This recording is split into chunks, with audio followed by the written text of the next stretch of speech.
Hey, ladies and gentlemen, it's Steve here. Before we get started this week, I want to let you know that on BJJ Mental Models Premium, we just launched an awesome three-part series with four-time world champ Dominika Obelenite. It's about competition and the crushing emotional pressure that can go along with it. Critical listen for anyone who's a competitor or really anyone who works in a high-stress environment. Give it a shot, premium.bjjmentalmodels.com. You can check it out and get a free trial. Give it a listen. If you don't like it, cancel with no risk. Again, premium.bjjmentalmodels.com, and enjoy the show.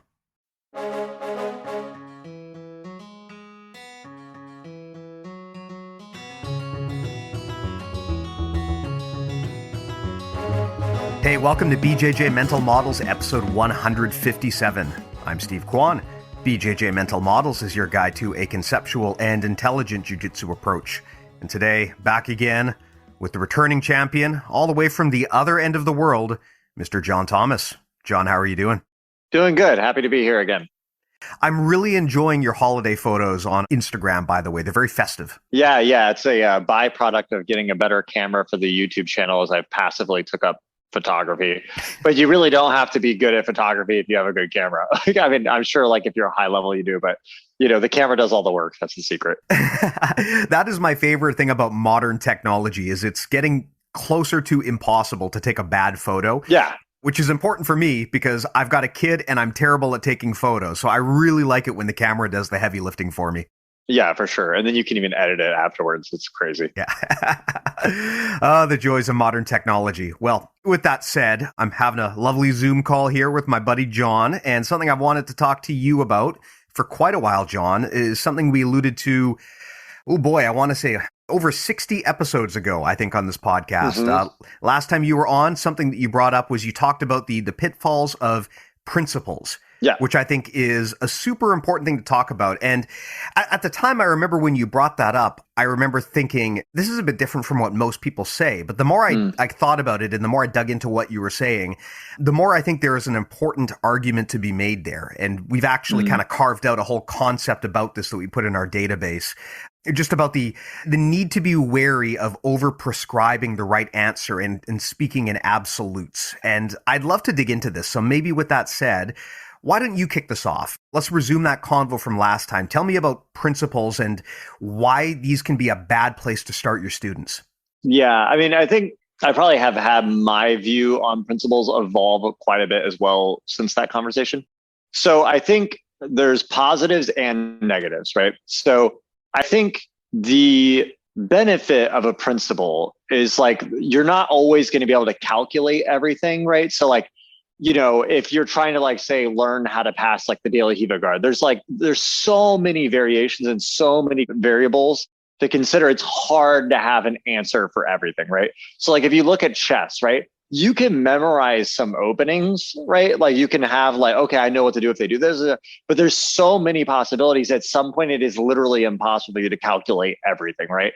And I guess jiu-jitsu is somewhere on that scale, right? So like you can have common answers for common positions, but there's just going to be times that someone does something abstract that like you've never seen before or whatever. And in those cases, some principles can function as a good way to give you like a compass in a difficult situation.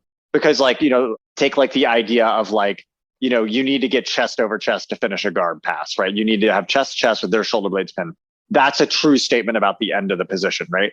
So if you know that's the case, when you get caught in a position that you don't know, you can kind of like use that as like a compass, like, oh, well, I don't know how to solve this specific situation on a micro level, but I know if I can get chest over chest, that's probably somewhere in the right direction. So it can function as a useful guide. Where I think it can be dangerous or negative is when you try to like treat it like an absolute law of physics or something. And actually, even the laws of physics are not constant, right? They're always changing. Like Einstein's like rules of relativity completely broke Newtonian physics before that. And then realistically, that doesn't even mesh with quantum mechanics now. So like at some point, they'll probably even have to evolve that. So you just have to be careful where like, if I say something like always have posture, right? If you're lost in a position, you don't know what to do, it may be good to be like, well, maybe keeping my posture is good here, right? But if you become too stifled with that, it may be that there's options to get through the position by actually like putting your head down, for example.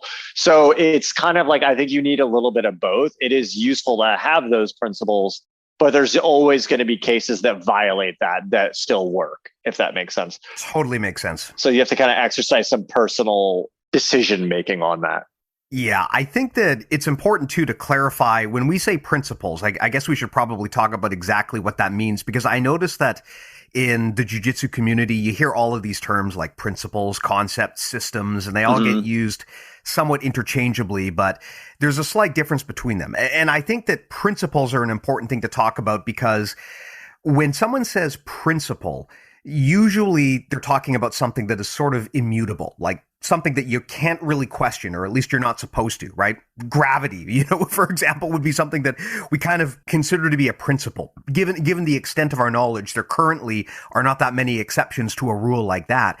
But the challenge is in the jiu-jitsu landscape, when people are talking about things that are high-level concepts and they use the word principle, they often make it sound like there's a lot more certainty than there actually is. And I think that's where people get into trouble. I mean, the example that I always give as a very common fundamental example is when you are a white belt, there is certain tribal knowledge that almost every instructor is going to tell you that you're later going to have to unravel. I mean, if you grew up, around the time that you and I did, I'm sure, Jon, that at some point you were told things like never cross your ankles when you're on someone's back. Sure. I was even told never cross your ankles when you're arm barring someone. And I was told when someone is mounted on you, never stick your arms up. Exactly. Yeah. Yeah. And these are good guidelines for someone who doesn't have a single clue what they're doing, right? If you start off in jiu-jitsu, your natural instinct is often going to be counterproductive. So it's helpful to some extent to tell these white belts, don't do that. But the problem is, a lot of the times our instructors send white belts the message that what we're saying is never do that. And that's simply not true. I mean, we just saw Buchecha, win a fight with his ankles crossed, taking someone's back. I mean, there's nothing wrong with doing that, but for the sake of keeping things simple for white belts, we sometimes over-optimize the instruction and we make it sound like we're giving them like a law that can never be violated. Yeah. Mm-hmm. And that can be very helpful from your white to blue belt stage. But then as you get to brown and black belt and you start developing more nuance, I think that you need to make sure that your students know, hey, all of those things that we told you before, those were guidelines. They weren't principles. They weren't laws. And it's okay to break the rules sometimes if you know what you're doing. Yeah, 100%. Yeah, totally agree. So, I mean, with that said, I guess, like I said, some of the most common examples that you're likely going to get when you're talking about incorrect principles that you're likely to encounter in your jiu-jitsu journey. Some of them are things like, never cross your ankles when you're on someone's back. That's something that just simply is not as definitive as we like it to sound. Never cross your ankles when you're going for an arm bar is another one that I've heard. Is there anything else that you see students doing a lot that they were told never, ever, ever do this or always do this? But so let me think of a couple ones. One might be like always connect your elbow and knee, like always have your elbow and knee connected, kind of like because they think that's going to protect them from like omoplatas and triangles, for example. But I think there's plenty of times that I don't have my elbow and knee connected. Maybe like when you're in close guard, like never grab above their like hip line or something. It's like I grab in the armpits all the time. Always have posture. That can be a bit confusing because like I do think often it is good to like have your head up, but like if I'm doing a knee cut, sometimes I pin my head on the floor and put my shoulder on their jaw. And in that case, I don't have posture, right? Yeah. Yeah. So it's hard to think of them offhand. I usually see them. But like you said, like it is generally true that like if someone was in a position and they have no idea what to do, then, posturing is probably not a bad choice, right? It's probably not going to like get you killed most of the time. Every now and then it could. It might be like if you're in De La Hiva and then you posture and the guy does a cow chair ankle lock, that could be bad, right? Yes. So there is cases that it wouldn't be, but sure, if I have someone who doesn't have like a ton of knowledge and I just have to give them something that's going to make them function better on the mat, generally you could throw something like that out and they're going to do better than like nothing, right? Mm-hmm. Like you said, I think the issue is more when people are taking these things as things they cannot violate, right? Because I do like, and that's where I think to the original conversation, I agree that I think principles can be very useful. I think it's that it is more commonly actually causing damage with a lot of people. Because when I do seminars, I see a lot of people when they're passing or playing guard, where their head is boxed in trying to follow some rule. And Yeah. then they become really inhibited, right? And so for people like that, telling them, hey, you can violate these things, there are things to keep an eye out for, but you can violate them. And then also understanding that like there is principles that are more across the board true than others, right? So like you could say always have posture. That's probably not always true, but it's often true. But then you could say don't get submitted. That's probably a 100% true principle, right? Right. You don't want to get submitted. That is a true principle, right? Like never put your arm in with your other arm out because you will get triangle share. Like so there's different like confidence levels of principles. So I think that you have to be very careful or like deliver a confidence level in a principle. Like one I've been using a lot more recently with like guard passing is the idea, it seems obvious, but that to really finish any guard pass at all, ever, you need both of their shoulder blades pinned to the mat and you chest on chest. Yes. By definition, that is true, right? Like that's not even necessarily a principle. It's just a fact that to actually get points for a guard pass, you need their shoulder blades flat and your chest on chest. Now, maybe the ref will be kind of, a little bit off if you're on the side, that's debatable. But generally for a clean guard pass, you need their shoulder blades pinned, right? If I'm around side, but you're completely on your side turned into me, you still have a lot of fight left in you and you can scramble, you could turn into a double leg, whatever, right? So if you know that's a true thing, then you can backwards rationalize when you're passing, like, okay, well, I have to get to that endpoint. So if I back up a ton to try to get around his guard, I've just increased that much more distance to the endpoint. So a lot of times when I'm passing, I'm kind of like, if I'm in a position where I don't have a clear plan or something, I can kind of have an intuitive feeling of where his shoulder blades are and use that as like a compass to try to guide his shoulder blades back flat and get chest over chest so that I can find a way down. I also find if I get chest over chest and their shoulder blades flat early, then even if they push me, they just push themselves directly into the floor as opposed to pushing me away and sliding away. So like that, I would put the confidence level of that true statement. The same thing with like for them to pass or guard, they have to get inside your elbow knee space. That is also a true statement, right?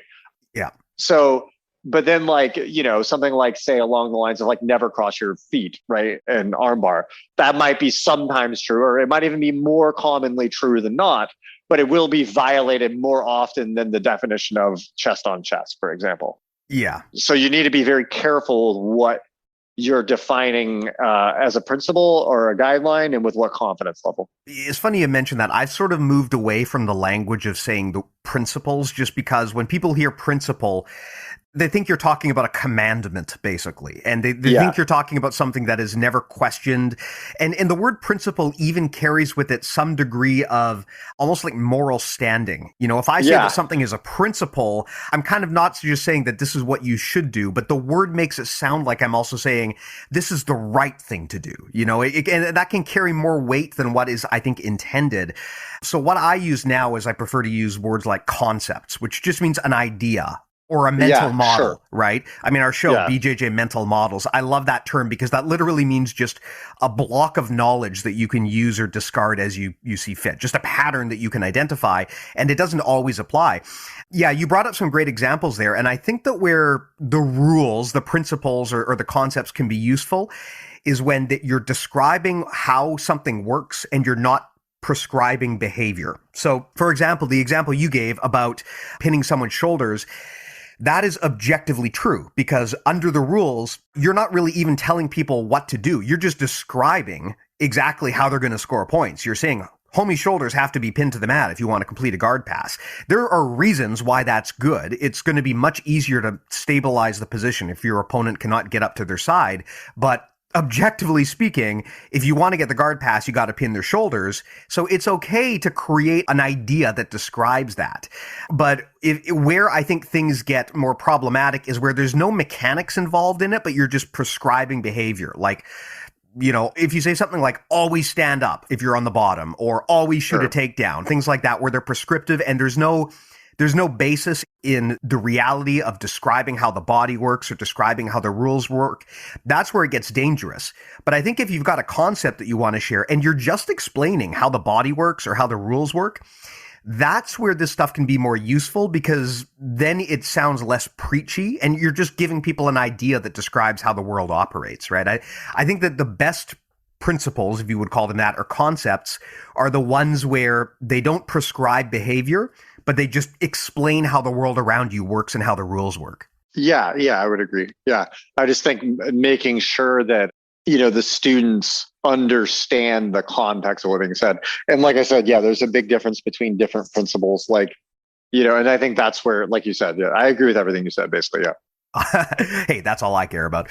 Yeah. So, I bring this up because a lot of people have talked about this on the podcast, just how when you get to a certain point in your jiu-jitsu journey, it becomes less about adding on new stuff and more about discarding the stuff that just isn't working for you anymore. I had Chris Paynes on the podcast the other day, and he brought this up. I've heard so many people say this. I both myself and my brother has said this, that when we got to brown belt, we kind of had a sort of a crisis where we realized that a lot of what got us here and a lot of the things that we were learning were techniques and tactics and that only really make sense up to brown belt. And then at that point, a lot of the things that got you there, you kind of have to take off and discard like training wheels.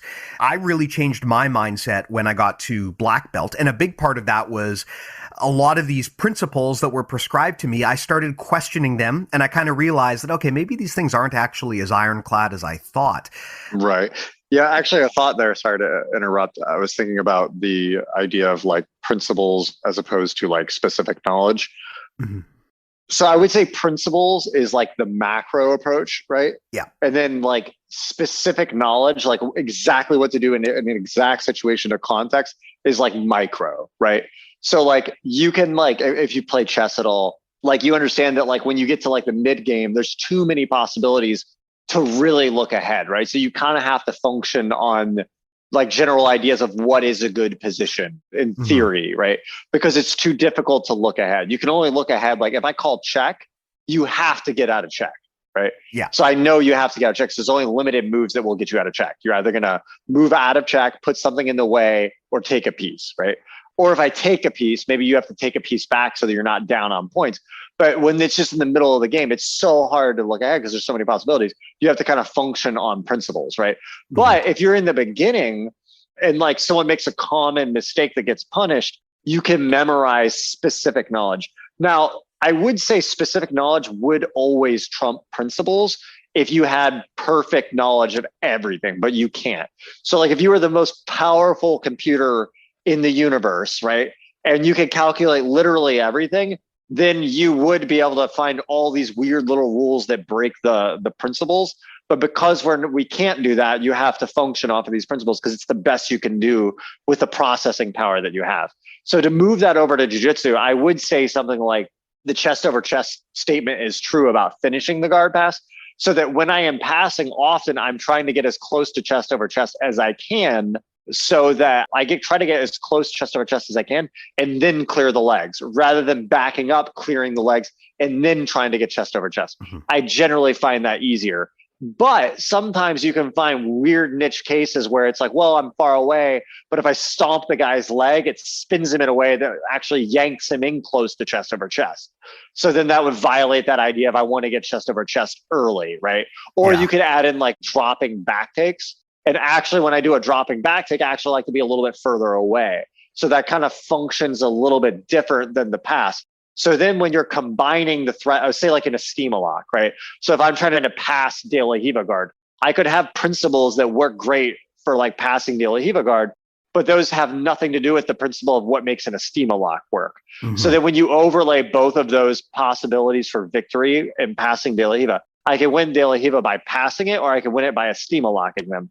And those two things are operating on different principles, right? The principles that lead to passing won't necessarily be the principles that lead to an ankle lock, right? Exactly. So that's where it becomes a bit like complicated. So because I know it's going to be so hard to actually have a perfect answer for everything, it is good to have some principles that you kind of keep in mind and help guide you through some of those like tricky spots where you don't know what to do.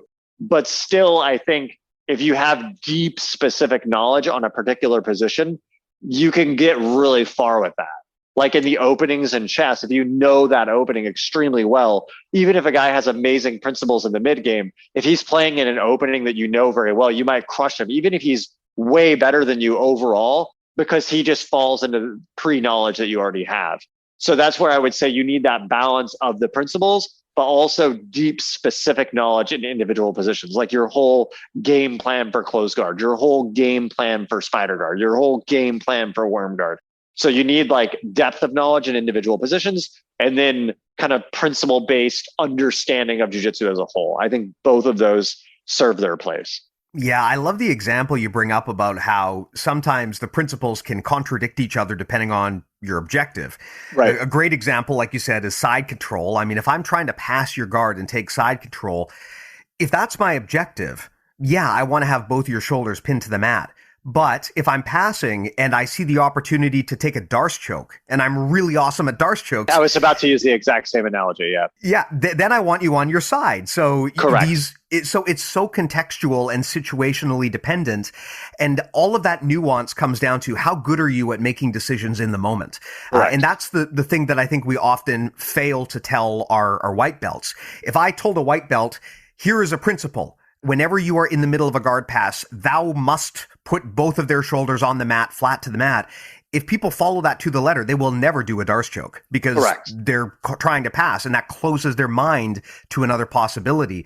So it is a tricky one, but I think that what you're saying, it makes a lot of sense, which is specific knowledge in the moment, in any given micro situation, is almost always going to triumph. Because if you've drilled barambolos 10,000 times and you try to bolo me, and I am only familiar with barambolos at a conceptual level, and just by virtue of repetition, you're going to be way better at it than me, and you're likely to get it. Right. However, if push comes to shove, it's better for me to have at least a broad conceptual framework to understand things so that I can basically freestyle. That's where I see concepts as being useful, is they allow you to get creative in the moment. Absolutely, yeah. Yeah, probably the best example I can give is when my daughter was born, I took about a year and a half off of jiu-jitsu, and this is when the leg lock game really started to come into the open. There wasn't a lot of leg locking going on at a high level when I left, and when I came back, suddenly everyone's doing leg locks, and I didn't really know how to defend this stuff, so I got a bunch of blue belts whooping my ass for a good week or two.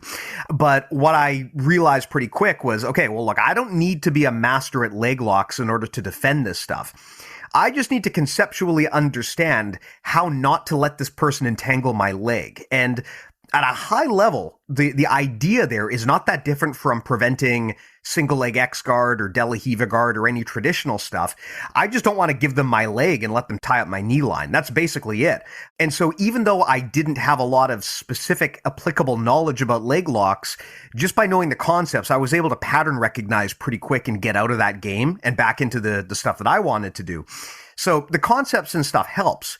But the person who has drilled a specific application 10,000 times, if they're able to force the game into that place, of course they're going to win just by virtue of being more knowledgeable. Correct. Yeah. And I think like with gi especially, because of the entanglements, it is way more, I think, realistic than like in chess to actually control the situation. Because like in chess, the opening you can memorize. But like as you get like later and later into the game, it becomes you can't memorize that far into chess. So then you really do have to start functioning off of kind of just fundamental understanding. Yeah. But in jiu-jitsu, you can kind of like restart the beginning of the game over and over. So like I could be passing open guard as a whole and there's all this chaotic stuff. But once he grabs my leg and we are in De La Riva, it's like now it's like isolated more, right? It's like I've narrowed it down. So you can kind of narrow down niche positions that you do develop that. So you can be in the open game where everything as a whole is out there, but then it is way more reasonable in jiu-jitsu to like go, okay, I'm going to learn every permutation of what could happen starting from double sleeve is a way more realistic goal than like, I'm going to learn every permutation of every move someone can make in chess. Yeah. It's funny because this is a misconception I had about jiu-jitsu when I started. I sort of had it in my head when I was a beginner that when you're a black belt, that means you can just kind of magically do any technique you want and you know everything. I sort of assumed, if you're a black belt, you can basically say, eight ball in the corner pocket and get it. If you could just call your shot and do it like Gordon Ryan. I assume that's what being a black belt was about, and that your knowledge was basically complete across the spectrum. But what I realize now is no matter how much you train, the knowledge and the development of something like jiu-jitsu is potentially infinite.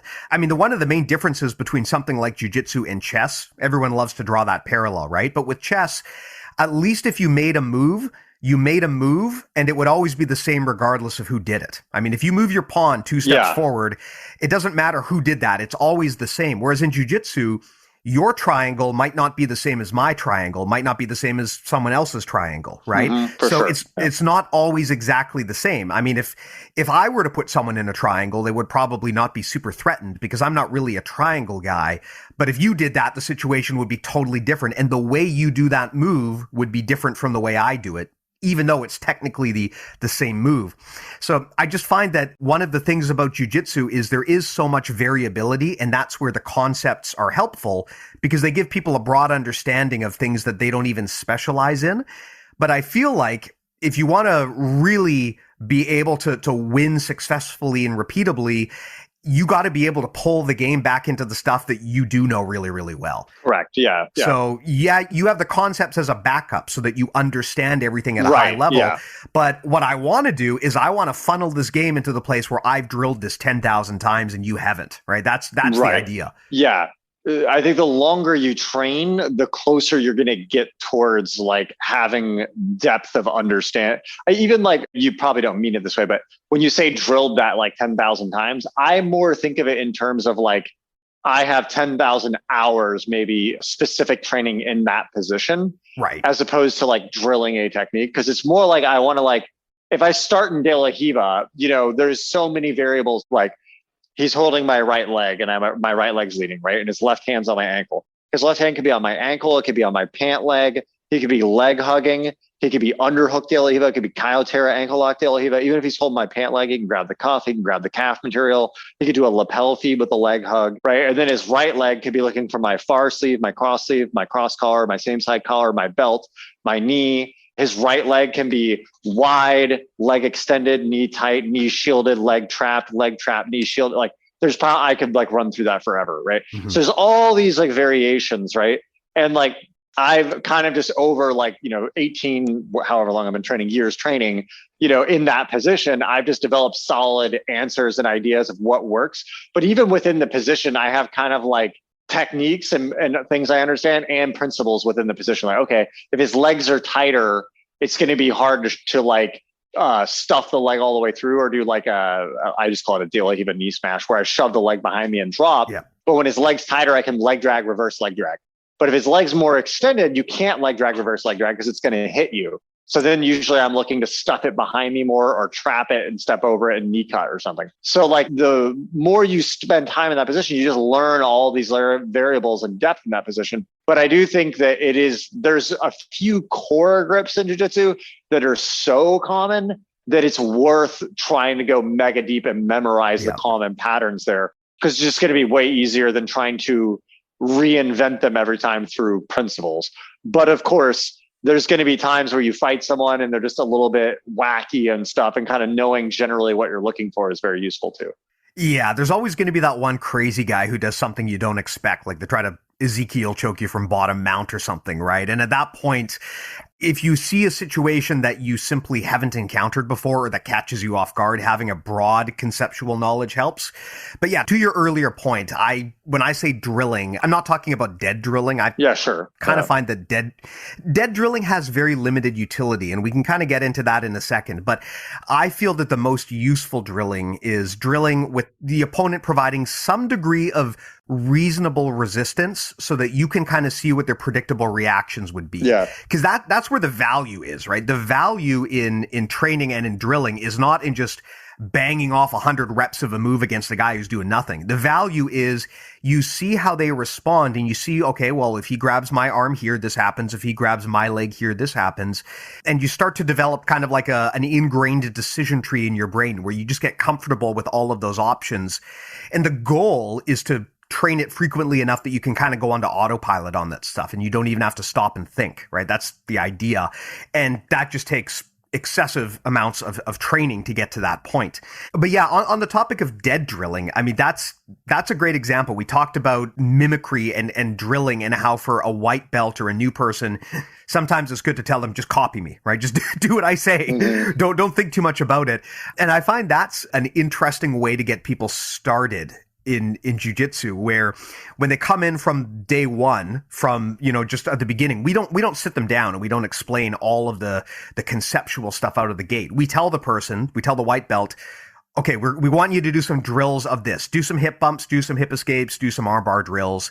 Just get comfortable with the movement. We're not even explaining to them why they do it. We're just getting the body moving so that they start becoming familiar with this. I wonder how you feel about that. When you start a new person off, do you kind of just give them things to copy, or do you sit them down and give them the whole lecture out of the gate? Well, it would be different if I'm like running a class versus if I'm just trying to make someone get better. I think, because like my situation when I'm like working as a coach is I'm like working as a coach, but I'm also worried about my own development. Yeah. And then also worried about like trying to create content for online and stuff. So I'm not really in that phase yet where I'm like a full-time coach and everything. So to me, ideally, the way, if I just, in my picture perfect world, if people come in and I want to make them immediately become more effective at jiu-jitsu, in the beginning, it would all be specific training, right? So it would be, the first class would be like, okay, you're going to start in a triangle choke. Or I would show the basics of finishing a triangle choke, right? The ideas of how the guy might defend, the ideas of how to finish it. And then I would just start them in the triangle choke and have them try to finish it, starting from like a sub position, like the guy's arm is here, right?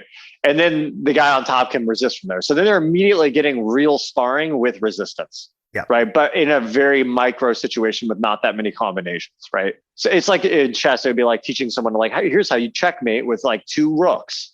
Right. And they can just start from there. It's easy. Right. They can calculate that. So then, then they go get a finish in the triangle choke and go, okay, well, now you got the triangle choke, but the guy's holding your belt, okay. So then they spar with that for a bit. And then you go, okay, now you're going to start with like closed guard and you already have the overhook on their arm and their wrist. And from here, you have to progress to getting the choke finish, right? And you can like reverse engineer that until eventually they just have solid skills at all those things, right? But then like all of their training is like with sparring and good resistance that's actually leveling up what they're doing. It's not like, like, okay, here's a triangle choke, now go spar from standing. Because then there's just a lot of wasted time. Yeah. It's funny you bring that up. I feel like the dead drilling approach, where your opponent is just giving no resistance and you're just asking someone to bang off a bunch of reps. A lot of people do that, but I feel like it's got extraordinarily limited usefulness. Yeah. I'm not going to say it's not useful, but I think it's only useful up to the point where it starts to move into a person's muscle memory. I mean, if you bring in a day one white belt and you ask them to do an arm bar, and it is such an alien concept to them that they don't even know how to move their body and what the idea is. Yeah, for sure. Yeah, I think at that point, getting them to do a few dozen reps just to get comfortable with the movement is helpful. But as soon as possible, I think you want to start migrating them into a situation where now their opponent is starting to show them how a real human would respond. Right. Yeah, for sure. So much of jiu-jitsu is not just, and this is a mistake I made for years too. I thought it was all about executing the move perfectly, right? Textbook. Like I want it to look like it looks like in Jiu-Jitsu University, where I'm just doing everything perfectly. But in reality, nothing ever goes according to plan. It's Correct. Less about how well you've ingrained the steps and more about how fluidly you can transition depending on whatever dumbass thing your opponent does, right? Right. Yeah, for sure. I mean, you can't, it's impossible to show how to do a technique correctly because like perfectly, because it's like, there's so many ways his body can be positioned and like how he can respond and move. So like, yeah, that's why like, I agree with you. Like if the person is at a motor level where it's like, like do an arm bar, they literally can't even make their body do what they want, then like a, resistanceless drill is probably useful, right? But like at the point that they can actually move their body more, you want to get to resistance as quickly as possible. Yeah. Because then you're learning. Then you're going, oh man, I can't do it. He's like pulling this way. It's like, oh, well, when he does that, you need to do this. Okay. Now you're getting context. Mm-hmm. But yeah, so you want to get to the sparring format as quickly as possible because that's when you learn. Yeah. And that's also, I think, the point where you start to layer in things like concepts. I don't know about you, but I feel like you need to wait a little bit before you start overloading people on concepts. The way that I But when you say concepts, do you mean the same thing as like principles, like we were talking about before? Yeah, for the purposes of this conversation, Okay. yeah, where I'm talking less about specific micro details and more about the big Yeah. ideas. The example I give is if you've got a toddler, or actually not even a toddler, if you've got an infant and you want to teach them to speak, you don't sit them down and explain grammatical structure and prose to them, right? Correct. Exactly my point. Yes. Yeah, you start off with little tiny words and they mimic, and then you give them bigger words and they mimic, and then bigger words, and then eventually you start combining words. And then once they have some degree of applicable knowledge and they can actually speak, then you can start explaining to them, okay, here's what grammar is. And you need to explain that because for sure. If you never have that conversation where you teach them about grammar and prose, then their growth is going to be stunted. And as soon as you teach them that, then they can start to learn patterns. They can start to accelerate their learning. But what you don't want to do is take that toddler and teach them when they're 2 years old. Okay, here are the rules of grammatical structure. They'll have no idea what you're going on about. Yeah, exactly. I think the same thing applies in jiu-jitsu as well, where you would not necessarily want to take someone who has no idea what they're doing and sit them down and give them a 1-hour lecture on concepts, right? I think the first thing to do is to get the body moving and get them to try a few base movements and just get somewhat familiar with it, even if they're not perfect. And then once they start to be able to put these things into practice, that's when you start to layer on things like concepts and ideas, because that's when they at least have a foundational basis that they can build on top of. Yeah, for sure. I mean, totally agree.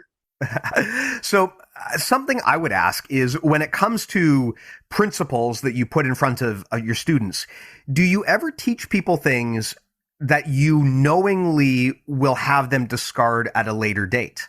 This is an interesting debate, whether white belts should be taught different rules from people on beyond. Robert Deagle was talking to us about this and about how sometimes just for scaffolding and just for training wheels, you'll give white belts certain rules just to get them out of the gate, but you need to unravel that logic later. Well, I would just give them a caveat when I told them. Like, I would just say, hey, as a general rule right now, try to keep your head up most of the time. That's not always going to be true. But right now, it's too complicated to be able to explain the answer for every situation. So as a general rule right now, keep your head up. But later on, we'll touch that again. I would always give them context. I think that's really important to do. I wouldn't want to tell them that. Otherwise, they would just think that's true. And it's like telling them Santa's real or something.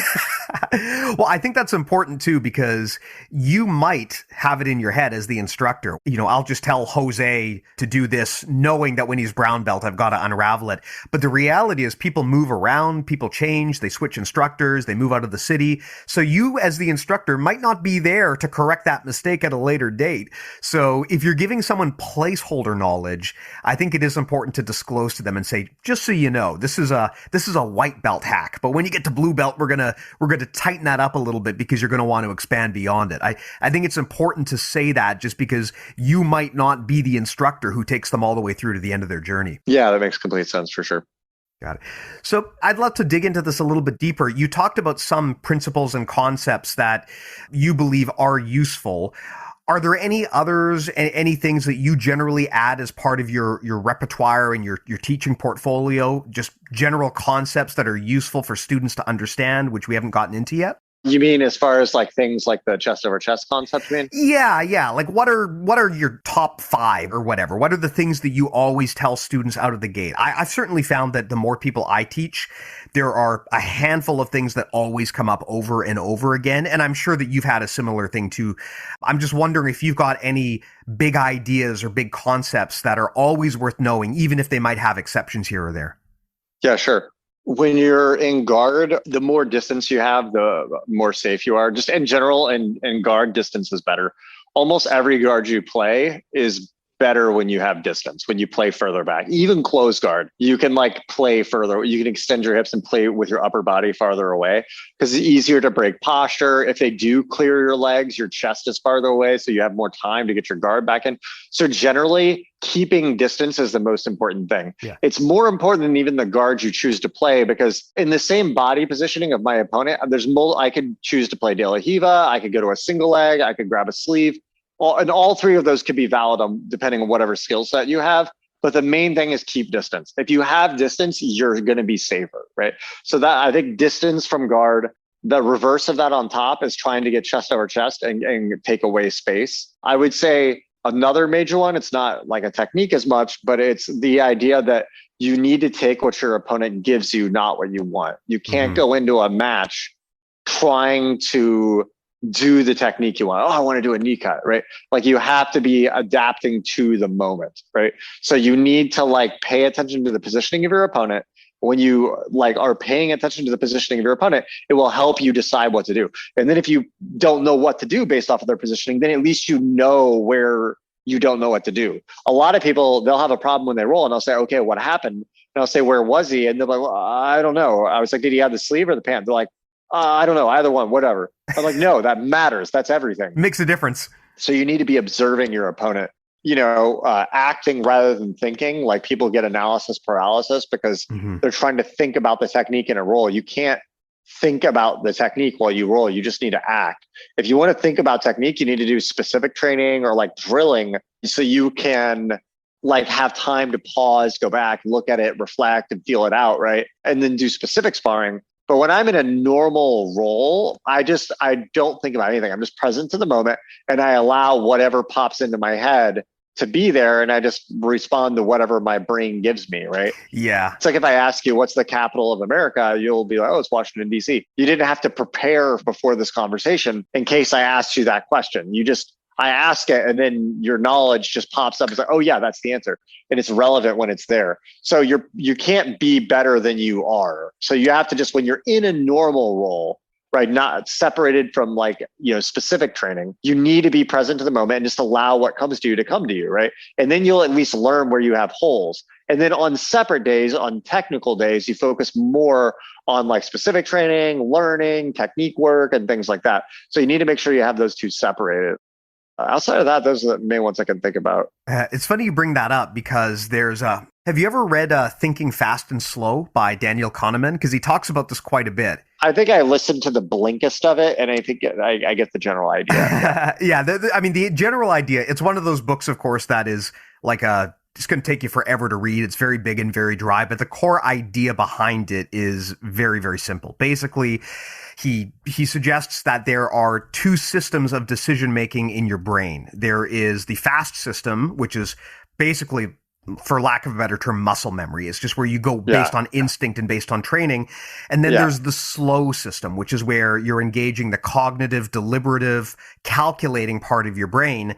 And they both have strengths and weaknesses, right? If you're thinking from a calculating standpoint, you can do incredibly complex calculations in your brain, but it's slow. And in a fight, if you're having to engage that part of your brain, you're always going to be several steps behind your opponent.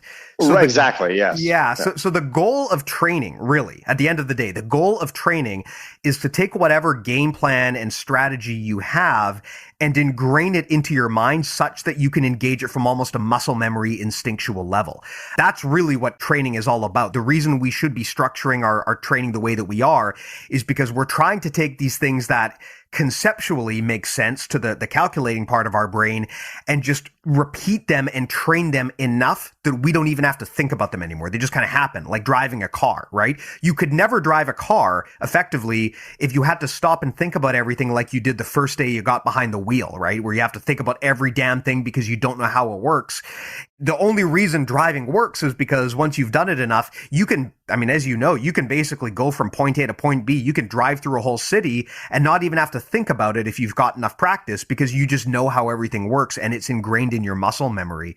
And that's a big part of jiu-jitsu is once you figure out what your game plan is going to look like, just codifying it into your body itself so that it just knows how to move properly. Yeah, for sure. Sometimes when you drive, you just like wake up and you're home. You don't even remember driving home. Sometimes that happens in jiu-jitsu as well. Sometimes you basically sleepwalk through a whole match, right? Because you're just on autopilot and your body just knows what to do. Yeah, sure. So something I would like to expand upon, you mentioned that from the guard, you always encourage putting distance between yourself and your opponent. And I presume you're talking about from the perspective of the guard player, right? Not the guard passer. Yeah. Right. Yeah. The passer wants to be closer. Yeah. Yeah, so ties into common knowledge that I was also taught. I was told that when you're on the offense, you generally want to take away space. When you're on the defense, you generally want to create space. Usually a good rule across the board. But I would ask you then, with that framework, how do things like X guard, single leg X guard, butterfly guard fit in? Because in my mind, when you play that game, you're actually trying to take away space. You're trying, at least to me, the way I think of it is you're trying to get under your opponent and close the distance. Yeah. So no, even single leg X is better with more distance. So you can be in single leg X, but then you can play it more stretched away from the person. So like if I'm in single leg X and I have my left heel on their hip and my right foot like kind of like under their tailbone or whatever, I can be there, or I could like be in that exact same configuration, but slide back a little bit, right? Right. And when you do that, you actually have way more force to knock them back. And then it's easier for you to stand up as well, because like if they're directly over top of you and your shoulder blades are pinned, it's very hard for you to try to come up on a pass, right? So I'm not saying that like you can never like, of course, if I took that to its extreme, I would be running out of the room, right? Which maybe is not a bad strategy, honestly. That is the best form of self-defense, is just to escape. So like if I'm going for like an omoplata or something, if I put an omoplata on, the closer I am to him with the omoplata, the easier it is for him to posture out. If I put an omoplata on and I slide back like 2 feet, it breaks his posture and brings him to the floor. In closed guard even, I could be like in closed guard, but I can actually kind of extend my upper torso like away from them. And if I get a collar choke, it's like easier to break them down for the choke, right? So yeah, so even in X guard, I would argue that you can kind of like elongate. It's hard. I would almost need video to show it, but you can kind of elongate away from them. I don't want them directly over top of my shoulder blades, right? Because if my weight is loaded on my shoulder blades, it's very hard to move. I mean, think about it objectively. You can never come up if your shoulder blades are on the mat. One shoulder blade has to come up first to be able to ever stand up. Yeah, if your goal is to do any sort of technical stand-up from there, you simply cannot do it if your opponent is right on top of you. And if you just want to feel it, go to your back and then just try to imagine playing guard, be on your back, and then keep both shoulder blades pinned to the mat the whole time. You can't move at all. Like it's so clunky feeling, right? Now, you can be centered and kind of crunch or be a little bit on your side and your shoulder blade comes up. Immediately you feel like you can move. But if you keep both shoulder blades pinned to the mat and then just try to pretend you're playing guard, you'll feel completely locked and restricted, right? It's like trying to spin a book like a top. It's like you can't spin it because there's too much on the floor. So yeah, I feel like if I'm in X guard and I allow them to get too much over top of me, my shoulder blades get pinned and I start to feel a little bit stuck. If you watch like Lucas Lepre pass or Marcio Andre, who I was watching someone this week, it was Fabricio Andre. You can see them when they're on top of that position. They really crowd over top of the guy's shoulder blades. I don't think there's necessarily a conflict there. Yeah, it's interesting you bring that up because I remember when I started learning single leg X, I really struggled with it at first because what would happen every time I got underneath my opponent is they would squat down on top of me and pin my shoulders to the floor. And then they're in tight and close to me and I can't move, right? I think everyone's had that happen to them, especially in the gi. And I couldn't figure out what I was doing wrong. And then after troubleshooting it, I realized the problem was I was letting them get in too close to me. And the solution for me was to straighten my spine and you basically use my spine as what Rob Bernacki would call a spine frame. So basically, if I straighten and elongate myself, then my hip and my spine are acting like a frame and they cannot squat down on top of me. So I think I see what you're saying, where even if you're underneath the person and you're trying to wrap up around their foot, you still want to stretch yourself out a bit because you don't want them to be able to squat down and base on top of you, because then you'll never get out, right? That's kind of the way that you kill single leg X guard, is if you can squat down on top of the person. Yeah, for sure. I mean, if they get their weight over your shoulder blades, it becomes very difficult to move. I mean, sometimes you will pass through that plane probably. Again, this is why I think there's probably contexts. Mm-hmm. Like take a single leg, right? Like I get very tight on the leg with the single leg, but I do kind of back my hips up quite a bit to be able to stand up, right? So I don't want to be able to my shoulder. So I come up to the single leg, but I almost like back up when I stand up, right? Mm-hmm. So, trying to think of other cases that might not be true. I mean, if you do a triangle choke, you always want to back away once you put it on because it breaks their posture. Yeah, yeah. For the most part, yeah, that's pretty much most of the time true. Even matrixing is easier when I'm back farther. Yeah, it's hard when you're directly under the person. I mean, I like going directly under the person. It just plays into my game. But to your point, maybe half guard. Yeah, if you're playing deep half, maybe that would be a case. Yeah, to your point though, usually you're doing that just to create awkward angles for your opponent that you can then transition through and out of. Because if you just sit underneath your opponent forever, you're probably going to get stuck down there, right? So normally it's you have to be kind of fluid if you want to go right under your opponent. You never want them to sit on top of you and get comfortable doing that. Yeah, I mean, I would say generally you don't want your shoulder blades on the mat. Yeah. Cool. Awesome. Well, good chat, Jon. Is there anything about principles that you wanted to get into here that we didn't cover? Any warning flags for people to consider when they're teaching, or things that you think people should generally add to their repertoire in terms of principles, concepts? Curious to get your final thoughts. I think it's just really important to disconnect your logical understanding with your rolling. So you need to have some training sessions that are specific, where you work on, problems or issues you want to develop on. I want to work on finishing the arm bar from this specific spot. And then you specific spar from there, you have time to stop and go back and look at the position. Oh, what did you do here? That was difficult. You can even reference video real quick in the middle of the session. So deep technical sessions where you evolve your understanding that involve specific sparring and drilling and video watching and conversation and all of that. It's technical sessions. And then you need to have sessions where you turn your brain completely off and you just are in the moment rolling. And I think honestly, probably most of the people listening to this podcast need less technique and more turning their brain off, just because of the title of the podcast is you're probably attracting people who are intellectual with this show, because usually people who are meathead dumbos don't watch a show like this, right? So those people probably need more analytical thinking time. Honestly, most of the people who are really analytical and thinking deeply and stuff, they need the opposite. They need to have rounds where they go in, they completely turn their brain off, they forget all their systems and all of their, everything, and they allow their intuition to take over. And you just have to trust that your deeper understanding of take the shoulder blade concept, right? The shoulder blade concept, the positions, and everything. You have to trust that even without thinking, that somehow that has affected the deeper kind of neuro framework of your brain, so that even your subconscious does that. It's a weird thing where you have this feeling that you need to think to do good moves. And there's this fear that if you turn off the thinking and just go and just let everything go and just move and trust that there's this almost a divine intervention, that whatever your body's doing is just correct. You just have to have blind faith that whatever your body's going to do is correct, right?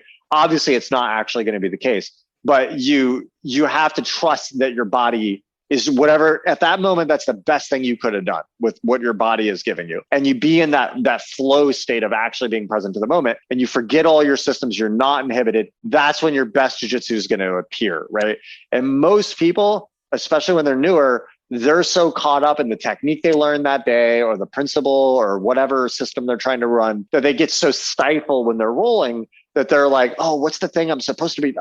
Let it go and just let out everything, right? On a separate day, allow your analytical brain to be there to break shit down, but have some sessions where you go in, you turn the brain off completely, and you just enter flow state and just trust that anything you do is right, right? And then afterwards, you can reflect on what happened and be man, it was interesting when that thing happened. And then you can take notes on what came out of that in the moment, right? It's very much like meditation almost. Yeah, I was going to say the same thing, that jiu-jitsu is really at its best when you're doing it mindfully, when you're kind of in the moment, you're not stuck in your own head. Actually, in my mind, one of the best things about jiu-jitsu is that it's kind of forced mindfulness. It's very, very hard to be thinking about what you're going to do at work tomorrow when you're on the mat sparring with someone. And the best sparring happens that way. There is a time when you're in the lab, you're at the gym, you're trying to add new things to your game. That's when you want to stop and be deliberative and ask questions and think about things. But when you're actually sparring to spar to try to win, the best thing to do is to be in the moment. And the goal is to internalize your knowledge such that you can do it in the moment. Like with driving a car, right? Where you don't even need to think about it. You're basically on autopilot. That's really where you want to get with jiu-jitsu if you want to be able to execute effectively. Correct. 100%. Yeah. Awesome. Cool. Well, Jon, with that said, where can people find you if they want to check out your work? I know you've got some awesome stuff out there. How do people look you up? Yeah, so I have a YouTube channel, Jon Thomas BJJ, Instagram, Jon Thomas BJJ, and now I have a website, which is www.jonthomasbjj.com. You have to put the www part. I'm going to figure that out soon. So I've been saying that for a while. Awesome. Okay. And I can put the links in the show notes as well. So I'll make sure people find it. Yeah, awesome. I really appreciate it. Awesome. Thanks. And of course, to anyone who wants more of our stuff, you can check out Premium. BJJ Mental Models has an awesome premium service where there's a ton of much deeper conversations we have in terms of BJJ concepts and philosophy and strategy. We also offer rolling review services, so you can send me your footage and I'll take a look and break it down for you. That's premium.bjjmentalmodels.com if you're interested. Again, please do check it out. There's a free trial. That's premium.bjjmentalmodels.com. Jon, thanks so much, man. Always fun to chat with you. Really appreciate you sharing your thoughts here. I think this is a fun chat, and I think it's always... Yeah, it was super cool. It's always interesting to dig into people's opinions on concepts, principles, techniques. So hopefully this helps clarify how all of these pieces fit together for the listeners. For sure. I really enjoyed it. Awesome. Thanks a lot, buddy. And of course, to all of the listeners, thanks to you as well. And we'll talk to you next week.